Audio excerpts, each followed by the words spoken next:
Del Evangelio según San Marcos. En aquel tiempo Jesús y sus discípulos se marcharon de la montaña y atravesaron Galilea. No quería que nadie se enterase porque iba instruyendo a sus discípulos. Les decía: el Hijo del Hombre va a ser entregado en manos de los hombres y lo matarán, y después de muerto a los 3 días resucitará. Pero no entendían aquello y les daba miedo preguntarle. Llegaron a Cafarnaúm y una vez en casa les preguntó de qué discutían por el camino. Ellos no contestaron, pues por el camino habían discutido quién era el más importante. Jesús se sentó, llamó a los 12 y les dijo: quien quiera ser el primero, que sea el último de todos y el servidor de todos. Y acercando a un niño, lo puso en medio de ellos, lo abrazó y les dijo: el que acoge a un niño como este en mi nombre, me acoge a mí, y el que me acoge a mí, no me acoge a mí, sino al que me ha enviado. Palabra del Señor.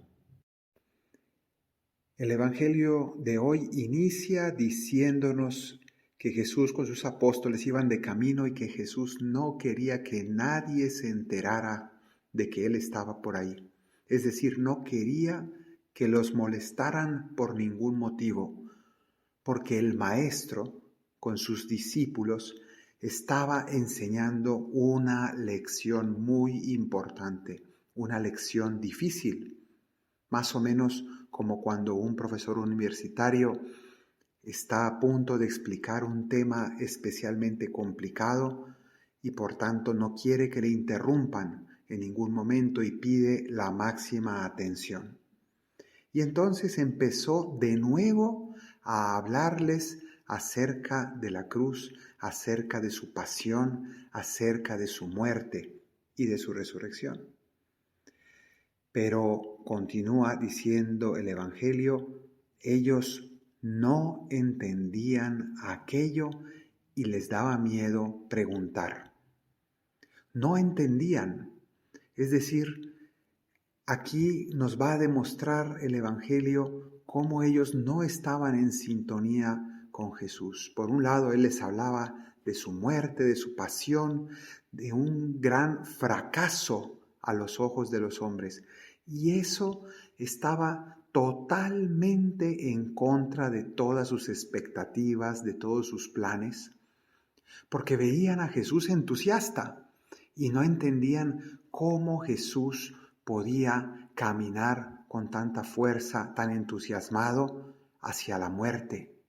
Por tanto, las palabras decían una cosa, pero los hechos parecían decir otra muy diferente. Entonces, ellos no eran capaces de entender.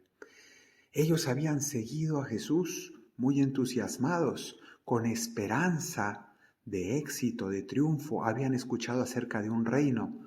Por tanto, no eran capaces de entender nada porque no podían compaginar esas palabras de Cristo sobre su pasión, su muerte y su resurrección con lo que ellos habían imaginado, lo que ellos habían escuchado con otras palabras en otros momentos, con lo que ellos habían visto en el poder y los milagros de Jesús. Era algo que simple y sencillamente parecía que no cuadraba de ninguna manera.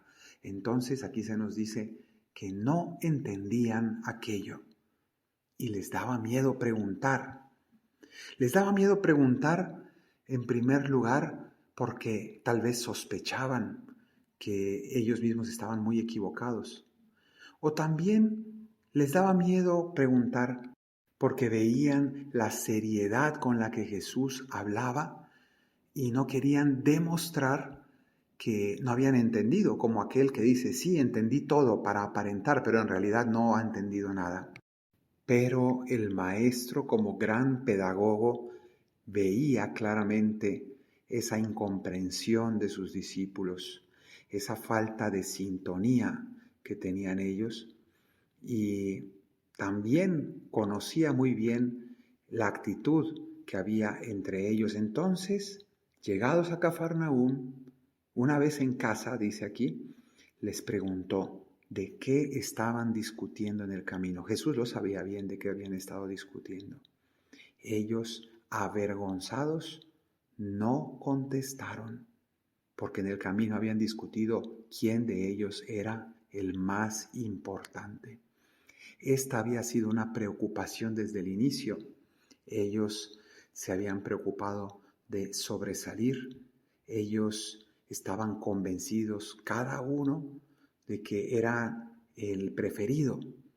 Y así, alguno por ser el discípulo amado, otro por haber sido nombrado el líder, Pedro, otros más por haber tenido más estudio o tal vez por haber tenido más medios económicos como Mateo. Natanael era un escriba, conocedor de la Biblia. Otros habían luchado en causas sociales de los judíos contra los romanos, como Judas Iscariote o Simón el Zelota.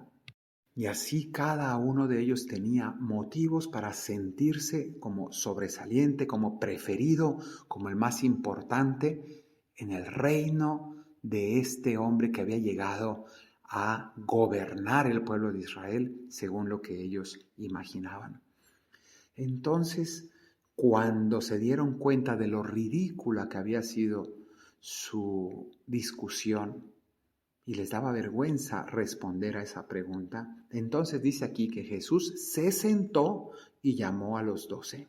Es decir, aquí nos describe una escena de nuevo del maestro sentado como un pedagogo con autoridad sobre una cátedra donde va a enseñar algo importante. Por eso nos dice que se sentó Jesús y en círculo sentó a sus apóstoles para que lo escucharan bien y tranquilamente, probablemente ya de noche, a la luz tal vez de una hoguera, pero les dice con claridad: el que quiera ser el primero, que sea el último de todos y el servidor de todos.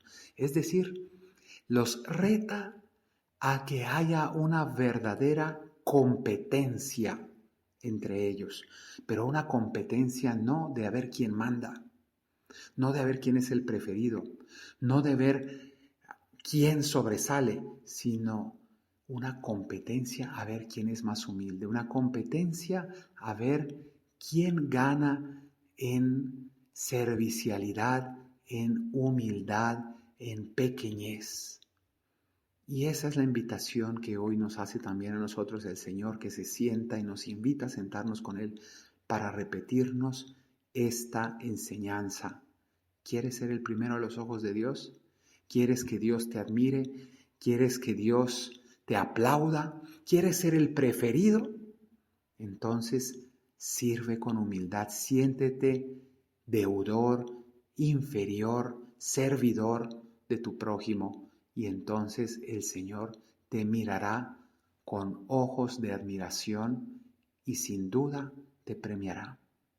Que la bendición de Dios Todopoderoso, Padre, Hijo y Espíritu Santo descienda sobre ti. Amén.